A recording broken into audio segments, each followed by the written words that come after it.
So today we're going to be talking about the operations of positioning, because positioning isn't a marketing exercise, as many would like you to believe. It is not a messaging exercise, as many would like you to believe. It is not a story creation narrative exercise, as many would like you to believe. It is core business strategy, which inevitably means if you are going to reposition a business or position one from scratch, there will be operational implications across literally every single function within the business. The operating model will need to change. It's impossible for that not to be the case. And that is why I asked my friend Nathan Young to join me to talk about that, because I handle and talk about all the strategy pieces, and I know enough to be dangerous in the operation side, but Nathan does operating model implementations. And him and I have worked together on this before, so who better to talk to than Nathan? So here we are. Yeah, it's good to be here. I have always wanted to been the person who is interested in taking those things and then actually mapping them out from but now what do we do? We've said the way that we want to win in the market is by doing, if you're a football guy, well, I guess, World Cup, we're an attacking team. That's what we do. We attack, right? Okay, what does that mean? What does it mean for acquiring players? What does it mean for our team's market cap? What does it mean for our versus if we're a defensive team, or right, like what kind of strategy are we actually running? And so your work has always led the tip of the spear on that, and I've always been impressed by it. But then I've always been like, okay, now hand it to me. One last thing to mention is, again, positioning is business strategy, which means the way people recognize you in the market is based on the decisions you make and things you put into the market. So that's what we're going to be getting into. All right. So the operations of positioning. This is a real world example, kind of as real world as we can get without literally having a client on here with us. Names have been changed to protect the innocent. Exactly. All right. Funny story. My buddy Paul Singh posted this recently. And again, my clients, Nathan's clients, would definitely be able to answer this question. So That's what we're going to show here. All right. Background really briefly on the case study here. So this client is this company is a med device engineering firm. Been around for a long time, over a decade. They grew pretty quickly initially, really due to the strong network of their two co-founders. The co-founders were at different stages of their life and career, age and experience both. And one of the founders was looking for an earlier exit. This will be important as we get going here. Their growth had plateaued after growing pretty, consistently over the years, and profitability actually declined. And founders were starting to get burnt out. They were doing too much client work, working on projects they weren't really that excited about anymore, especially the older co-founder specifically in this case. So here's the shift that I took them through. The shift was they went from being kind of you can call it a Me Too med device product development firm to, again, they were really positioned as full service, quote unquote, engineering firm for really any kind of med device, if you will. There's no specialization. And we shifted them to what I call a speed to market accelerator, and specifically med device engineering for implantable devices and getting them to market fast.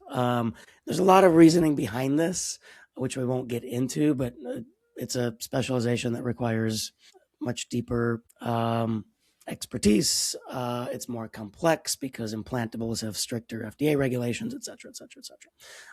And we validated this shift both with in-market buyers, so they're not customers, and also, so this was needed in the market, this offering, and also with their existing clients. Some of their best clients happen to have valued how quickly they were able to get them to market with implantable devices. Who would have thought?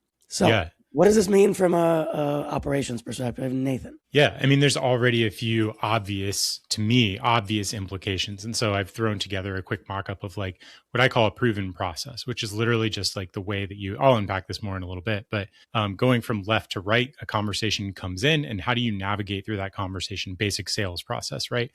And so you've already pointed out to like primary positioning change and a huge pain. The founders are saying, hey, we want to be involved less. right? Well, you and I both know that founders are often wrapped up in the revenue generation process, the sales process. And so I specifically wanted to go and look at what does the first experience that a potential client have? And that's the sales process. And also, founders are regularly wrapped up in that. So this is the first place to attack. So from that new positioning and recognizing that pain, the first thing we can make a couple of changes here. So you'll notice that the first thing we did is we went, well, they don't actually need to have a discovery call, because actually they can deploy resources to, or they can do basically discovery beforehand. They can research beforehand to know if this is a good fit service for that product, right?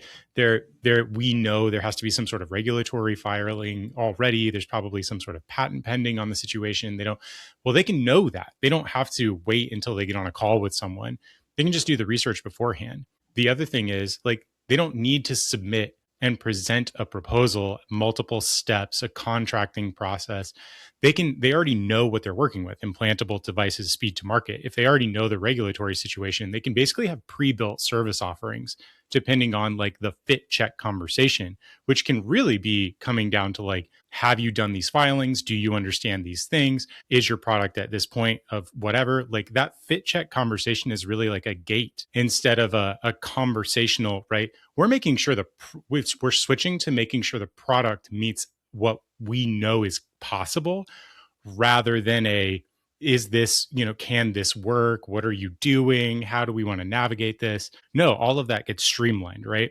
And so then, they don't have a separate contracting step. They can really bundle like a service level. They could have just 1 to 3 service levels already pre-templated, like very nominal customization, and they can all send that into the MSA servicing. Like, there's very little contract customization. So the entire thing just speeds up conversations straight to onboarding. Like, we're reducing really tangible steps. And that also means like training for new salespeople is easier, vetting is easier, like automation is easier. So this is just one short example of, you made this positioning change. Great. Here's what this means just for your sales process, and reducing like investment time on the founders, which is the stated pain. So this would be like the operational change of the positioning. Yeah, and something important that you brought up that's on your slide here is like, is speeding up the process, and does that add extra value to the client? I think that's what you're getting at here. And again, in specific cases, that would be definitely something that's important. Like, if it's a competitive space, right, and it's being first to market is important, because you get first access to hospitals and physicians and surgeons and whatever. And I want to throw in there too that, like, if you're looking at the way that you're trying to say in all of your marketing, this is what we do, right? We value speed. We help you with speed. You're trying to make sure that the people that you're talking to also value speed, which is what you're positioning yourself as being an expert at.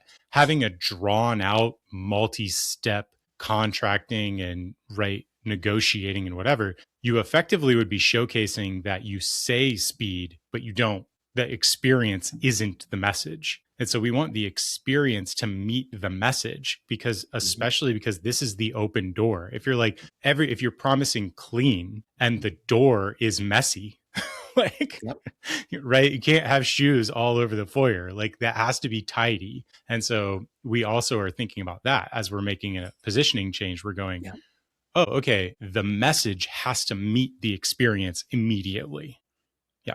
Yep. And it's a perfect example of why this is not just a marketing exercise, or messaging exercise, right? You could say it, but then if in this case your sales and contracting process takes 2 months, well, they just lost 2 months that they could have been doing work with you, or okay, whatever, maybe a month or a month and a half, whatever it is, right? Yeah. So, all right, let's look at some other things. So here's, again, when you look at activation, so we've designed our position. We said we stand for speed, and that's been validated. Great. And this is, again, where this is not just a marketing exercise. So there's a bunch of stuff that was already there, right? And that's important to acknowledge. We're not trying to reinvent the wheel here, and that's almost never the case. So again, one of the core pieces here is one of the founders already had extensive regulatory expertise from past work with large device manufacturers. That was his background. Knowing regulatory allows you to speed through the regulatory process, which is a big part of what slows things down. And clients liked that. The firm's founders and early employees came from these large manufacturers with expertise in implantable devices, right? So they already had a ton of expertise in this specific niche, even though they weren't previously focused only there. Great engineers, did great work, lots of industry connections, so that they had a really solid ecosystem built that they were tapped into. Clients were already impressed at the whole speed at which they were able to get things through get the projects through, and the firm was taking on development projects kind of all kinds and bringing on specialist contractors where needed. So this is actually one of those things that was there that wasn't necessarily supportive of this, right? The things that needed to be changed. Number one is you can't rely, if your goal is to scale through speed, and regulatory is a big part of that, you can't have that all dependent on one of the co-founders, not least of which because that was the co-founder that was older and looking for an earlier exit. So they were like, I want to be done. We needed to bring on regulatory and med affairs consulting capabilities to accelerate this. They needed to build thought leadership and presence on this whole implantable speed to market piece, because that's not what they were known for that by their existing clients, but nobody else knew that that's what they specialized in. They really need to focus their client acquisition on only those rather than spending a bunch of dollars bringing in kind of whoever. There's obviously a optimization component for project management, account management to support all this, which Nathan's going to jump into. And then also, if you're going to limit the scope of the types of clients you're going to work with, and these are very specific, you need to then increase not the scope, but increase the types of limit the types of clients you work with, but you need to increase the scope of the types of work you can do for those clients.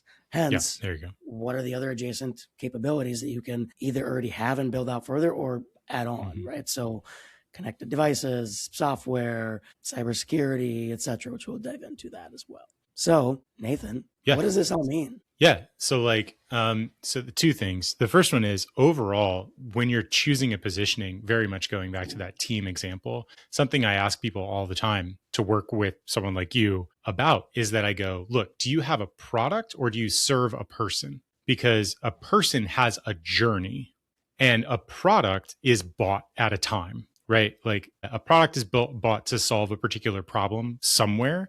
And lots of people might have that problem for various reasons. And so if you sell a product, that's great. If you're McDonald's and you sell the sandwich, then whenever might buy that sandwich for whatever reason. But if you serve a person, like if you serve a middle-aged man or a middle-aged woman along that whole journey of that portion of their life, they need a lot of different things during that time. And so the position switch of going, we serve all of these companies, but we have a product, to then going, we serve this kind of person who is going on this journey, means you do need to bring in a bunch of more of those capabilities, because there's a bunch more things that are going to be problems along that person's journey. So you've already identified a bunch of those. And one of which we want to speak to directly is like, there's literally an accountability chart change, right? Like I'm just looking at the org chart and I'm going, well, wait, you just said regulatory and med affairs consulting is no longer in a COGS type like addition. Now this is actually a piece that we need within the organization, speaking into, and we even already mapped this, we need these people at the beginning of the sales process doing research, understand what a fit is. They're like within the first two steps. That's not in COGS, that's an OpEx expense. We need to retain these people to be considering what's going on, even in our sales process, understanding how we navigate a sales process.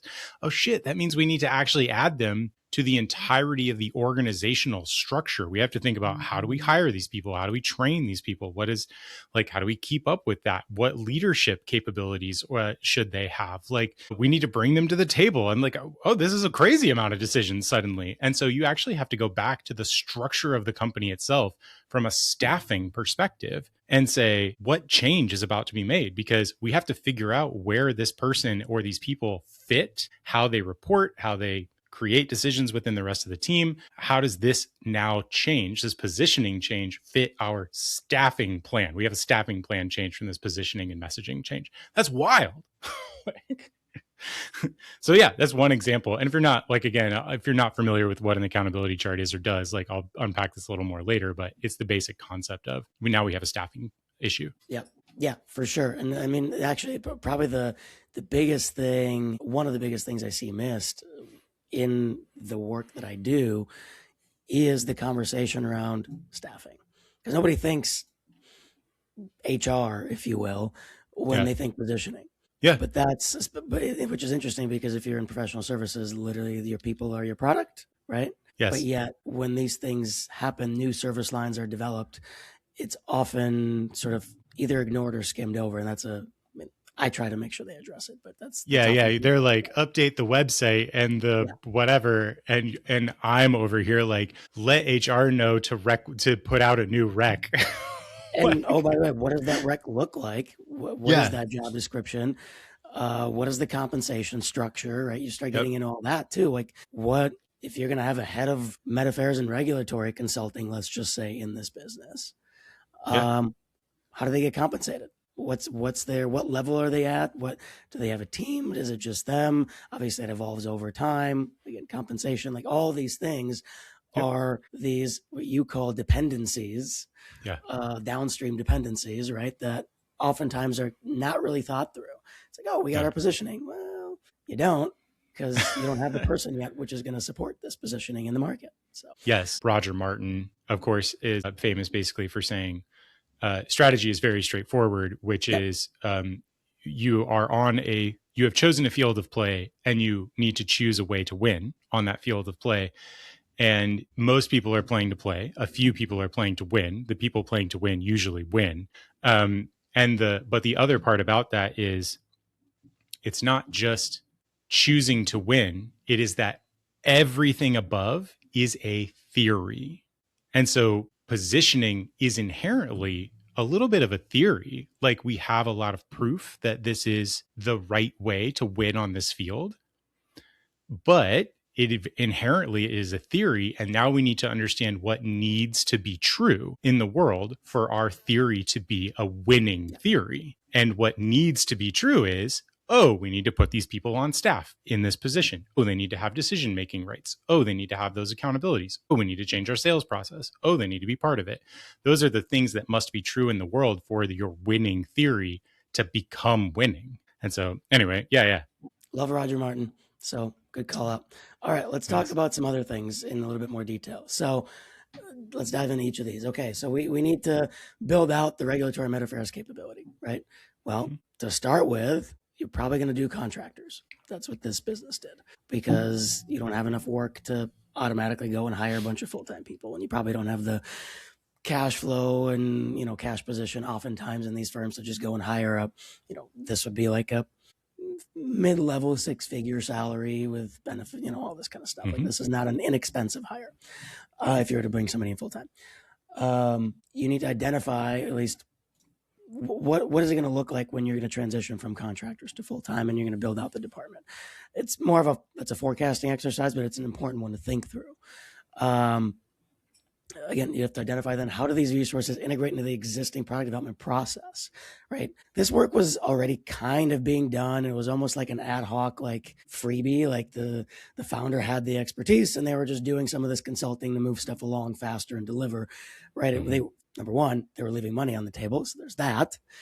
But then if you're going to do this formally and you're going to put actual resources behind it and hire people and build out a department, how are you going to integrate that so that it doesn't slow things down all of a sudden, which would be the opposite of what you're trying? Right. Yes. Because we all know regulatory people can actually slow things down sometimes.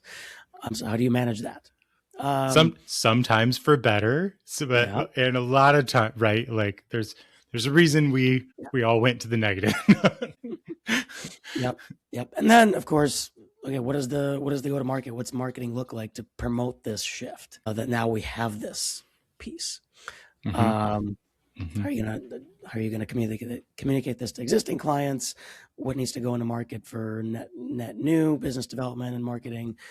Net new client acquisition. This comes straight back to that thing we said right at the beginning. So much of that is to know where you are going and to make the decisions about where you are going. Because within your ops, like you can do anything all day. You can change the website 1,000 times. It doesn't actually make a huge difference to the company until you get it sort of all lined up, that your strategy is the tip of the spear. You have positioning within that space, and then it lines up behind the head of the spear with your operations. I'm just so struck also too that this isn't a decide up here, hand it off back here. It's regularly a continuous iterative loop, right? Like, here is our theory. Here is what must be true. Operations starts to make the changes and says, okay, can we do this? Can we do this? Oh, here are the now problems that we're going to find. We believe it can be true in the world, but now we need these two new decisions we never thought about before. And we have to hand those back to the leadership team and say, okay, well, we're pretty sure your theory can be true. We can adjust ops to meet the theory, but now you have to make two new decisions. And that loop constantly. Yeah, for sure. I mean, in general, the way you think about positioning, it's not static. You're always having to prove it in the market. So, okay, you created this MetaFairs team. Okay, well, regulations change. As they change, you might need to bring in new people, or you might need to shift your process, right? And all these things. If you don't, well, now you've just muddied the waters because you were supposed to know this stuff and maybe you don't. And it doesn't look good. And then it's like, well, now you're not speed anymore. You actually slowed me down because you didn't know this thing. So it's 100% continuous. Let's talk about thought leadership, right? We talked about that early on. So, well, first of all, you have to have a unique point of view on implantable devices and innovation and development around that. So this existed in this firm. They just never put it out there. It was lived in, as it often does, lived in the minds of the founders and a few of their senior engineers, right? So extract it, synthesize it, and start putting it out there so that they become known for it. Obviously, marketing, sales enablement assets need to be created. Which again, once they're there, that impacts the details of the business development process, like which assets do you use when and why. Developing an own channel to drive conversations. That was something we did. In their case, it was a podcast. That creates a whole slew of things because now you've got non-marketing people, engineers by trade, now getting in front of the camera and doing stuff and working that into their business development process and et cetera, right? So that's a whole new thing. And then it's identifying points within their ecosystem. They're well connected, but who specifically should they be getting in front of and where do they promote? Like which conferences do they now need to go speak at, right? So if there's a smaller implantable device conference somewhere, well, maybe they can be doing a keynote there, that kind of thing. So it just changes all sorts of stuff from a go-to-market perspective. Everything that we're talking about also on the where you actually change your operating model to fit what you're trying to do from a positioning standpoint. As you're communicating out into the world, what you're effectively communicating out into the world is your operating, right? That's what you're communicating. This is what the machine of the business will produce for you.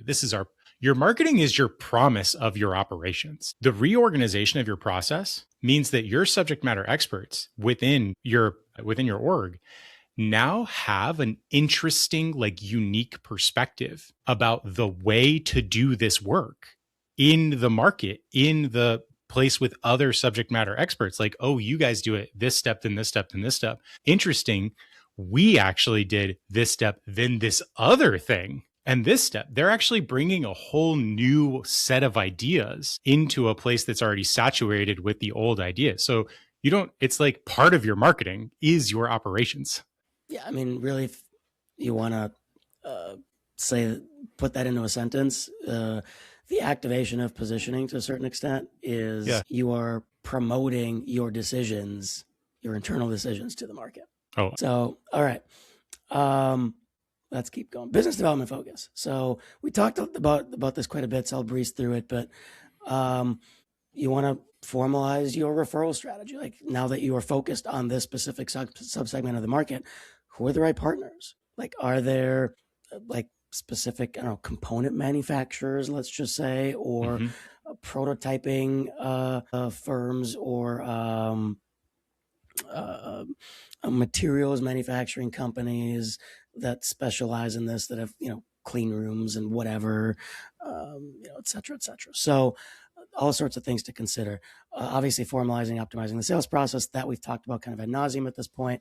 And then how do you then prospect to just this ICP, which we've kind of talked about as well. But again, this is all from an operating perspective. Like, this shows up in your financial statement reports, right? It shows up in your P&L. Like, if you're focused on the subsegment, your marketing should be solely focused on that subsegment pretty much at this point. All right. Account management and project management. I mean, this is, if you really think about it, this shift to focus on speed has to be reflected in the delivery of the work, the delivery model, which inevitably is heavily dependent on both account and project management. So we don't need to go into every single one of these details, but you have to shift what add-on, like what expansion services your account team is going to sell, right? So depending on the device that they're building, does it need software? Does it need connectivity? Is there clinical support? Is it cybersecurity? Is it whatever? And you also then, from a project management perspective, need to understand, well, where is this in the journey, and have specific, milestones and stop gaps and things like that, whether it's in validation testing or biocompatibility or various parts of the regulatory submission, different parts of the journey.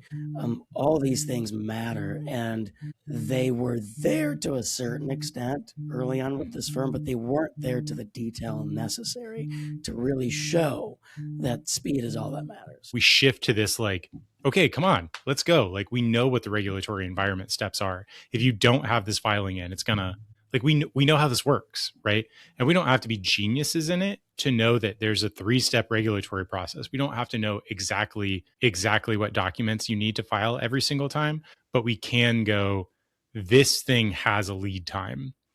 You really do shift from just trying to sort of like work with the client to almost like pulling them along. And that it's a step change in the feeling of when you walk into a meeting with your project manager, and your project manager is like, did you file that thing?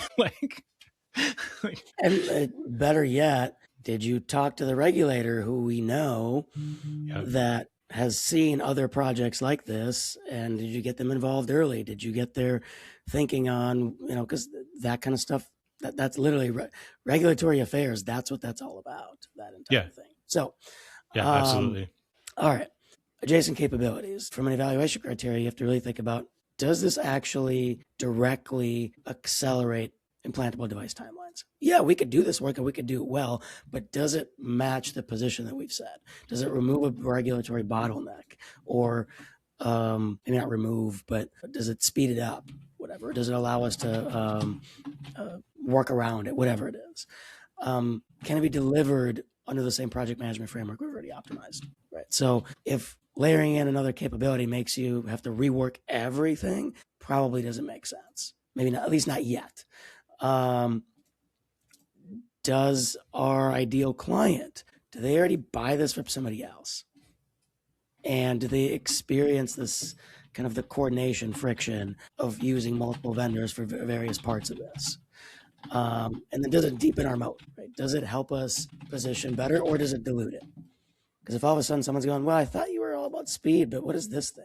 Probably shouldn't do that, right? So these are the ones that were considered. A few of these were actually implemented and built out over time. Each of these capabilities has to go through that same process. Who are the people? What does the department look like? who's accountable, what does this mean for a project management and account management process? Like all of these things have to now be considered. Yeah, I love this because it goes right back to the things that I was saying earlier, which is understanding what needs to be true in the world for your theory to be a winning one. But then also when you do shift to thinking about a person on a journey, that you start recognizing all of the rocks that are in the road on the way on their journey. And so let's get more into the operations of positioning here. Yeah. So like now that you are this firm, you're doing all this stuff, you're thinking about doing all this stuff with Mike, and I've given you a couple of glimpses into like, okay, yeah, that might look like this change, that might look like that change. Where does this crap come from? And like, what does it actually look to go through? Like, yes, you go through this positioning work. Now you've made these changes. So you're starting to recognize that there are these implications. Okay, cool. What is this thing that you mentioned? Proven process. What are all these lines and boxes that you're drawing? And what do they actually do? And so I'm going to unpack that a little more. This is like a little more of the tactical. And this is work that I do all the time. Most for-profit companies, honestly, look, it's not complicated.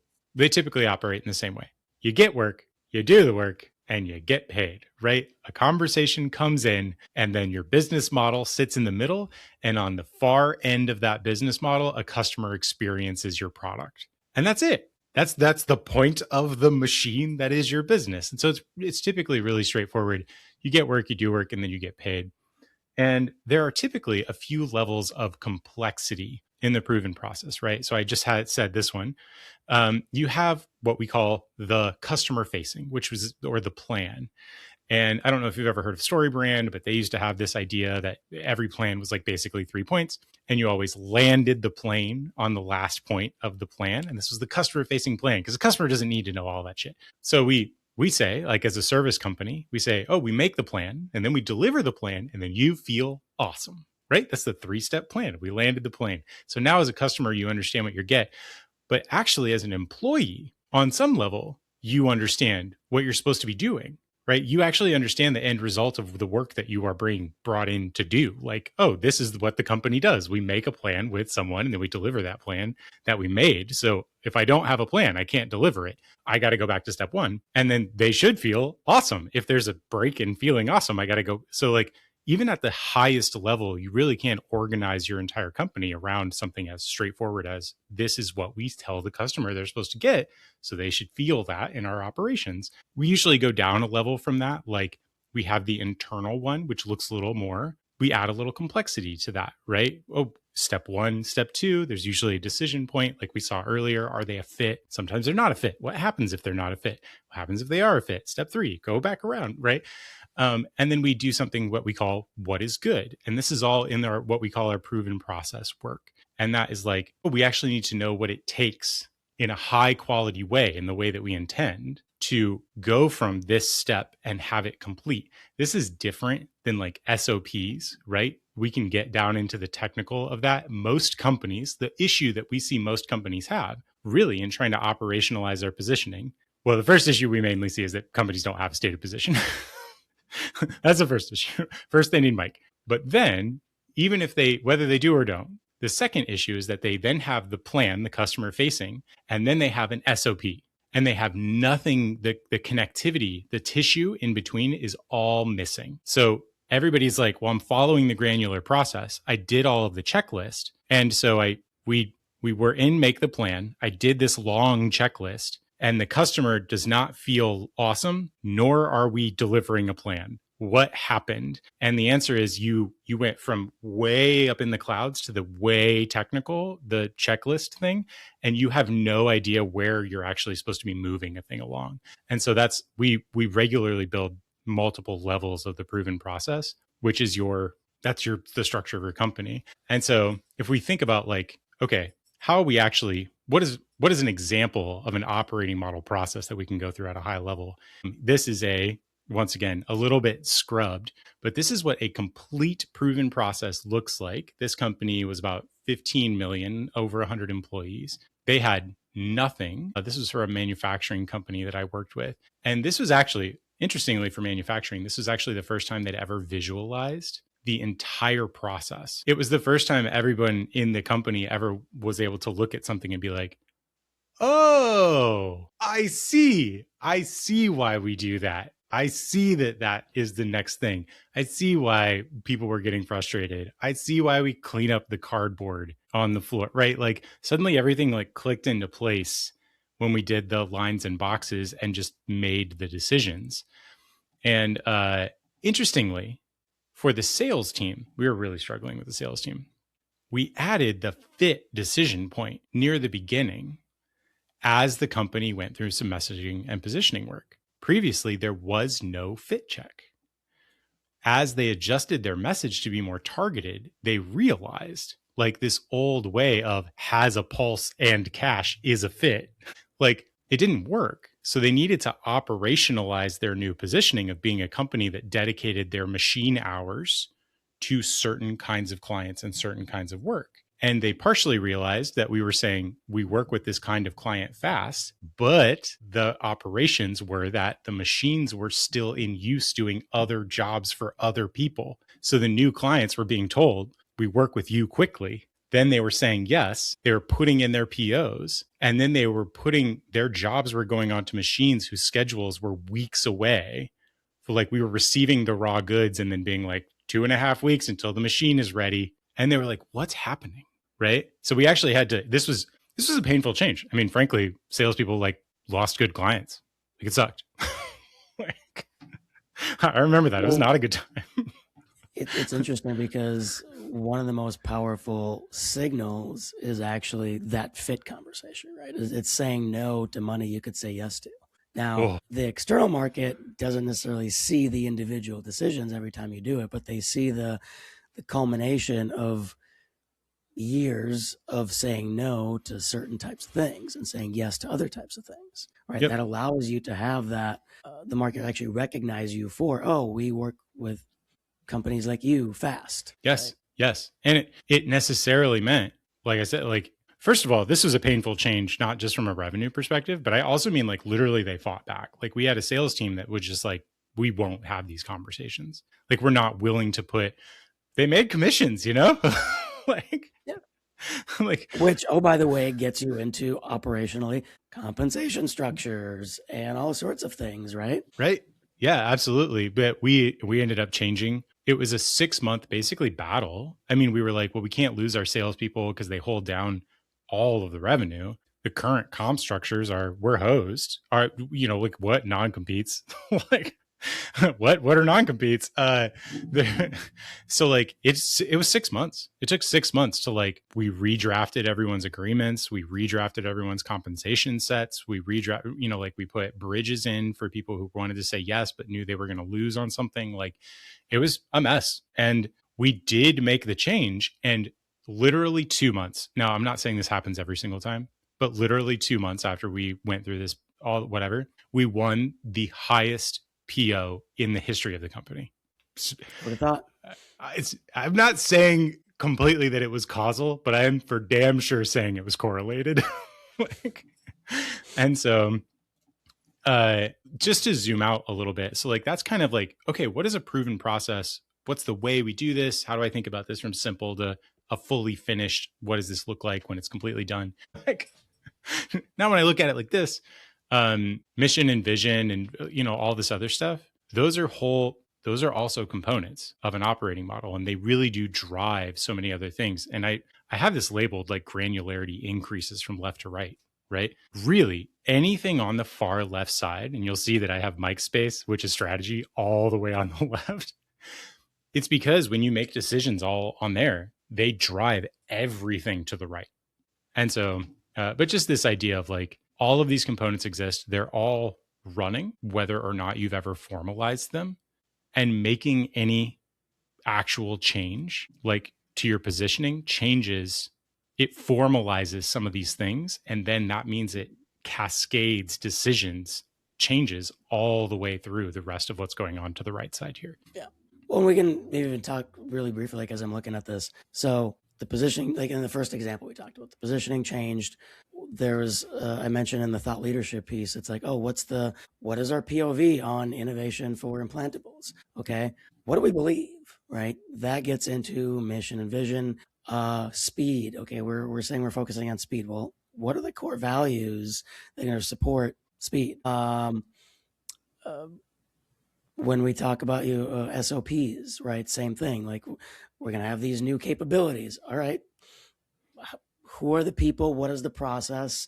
And how do we actually get this stuff done? Like, it all cascades. And last thing, I don't want to belabor this for too long, but you've mentioned it now a couple of times, and I want to throw this out there. The what is good is so critical in the world we're living in right now, right? Because everybody wants to jump into, we're going to AI enable and automate everything. Cool, whatever, fine. I don't want to get into that conversation here. Yeah. But whatever you're going to do with that, you can't do it until you define what does good actually look like. So yes, we care about speed. What does that mean? What is a faster than average product launch for an implantable? Does it differ by where it's being implanted, neuro versus cardiovascular, whatever, right? Like, there's all sorts of things that then you start diving into, and it's like, what does good look like? And then that gets into literally everything about everything from core values to SOPs and tools. Yeah. 1,000%. Before you automate anything. Yeah, before you touch an automation piece at all. And the other thing too, what you're driving towards, this idea of what is good, is like, the most horrendous thing I can imagine is making efficient something ineffective, right? Like, please God, don't let us make something efficient that is ineffective. This is just an accountability chart. We're sort of back here, and it's really to make one other point. This is a component in operating models, your accountability chart. The point is to say, new hires, adjusted accountabilities, adjusted reporting structure, proven process change, all of the stuff that we talked about from the actual like case study example. An accountability chart exists within your company no matter what. It exists from moment one. Every change potentially changes this thing. This idea of just the regulatory and med affairs consulting, like, where do they go? At the simplest part of your proven process, do they get involved in the get work portion? Do they get involved between getting work and doing work? Do they get involved during the work? Do they get involved in the getting paid? Like, where does it go? Not just onto the accountability chart, but then and this is the kind of the last point that I'm trying to make, is making the change, like we already said, to one thing necessarily ripple effects throughout the rest of your operating model. Whether or not you want to go do the work of chasing down all of those realities, it happened. You don't get to make an isolated change. Like, the whole web shakes when you flick the spider web. And so I just kind of wanted to exemplify, even in this micro moment of adding one person into the accountability chart, it has a proven process ramification all the way from this one decision about, let's do speed to market. Yeah, the whole point that Nathan and I were trying to do here is show the intricacies of actually bringing your positioning to market. Like, when I say that, people think marketing, and that is a component of it, but it is just a component. Notice we barely talked about messaging and advertising and all that stuff. It was mentioned, there's maybe a couple bullet points. The majority of this is what you most would consider behind the scenes work of various other functions outside of marketing within professional services organizations, which is who I work with, but this applies to really anybody, right? So it's a lot more complex, and those key decisions are what actually make or break your position. You can say whatever you want. If the infrastructure underneath isn't built to support it, all you've done is created a big gap that the market will very quickly recognize exists. All right, so if you got questions, obviously you can reach out. We will be hosting a Q&A. So if you've got questions you want answered and you already know what they are, send them to us ahead of time. We'd love to have them early on. Otherwise, you'll be able to show up, and we'll send you the link to sign up for that.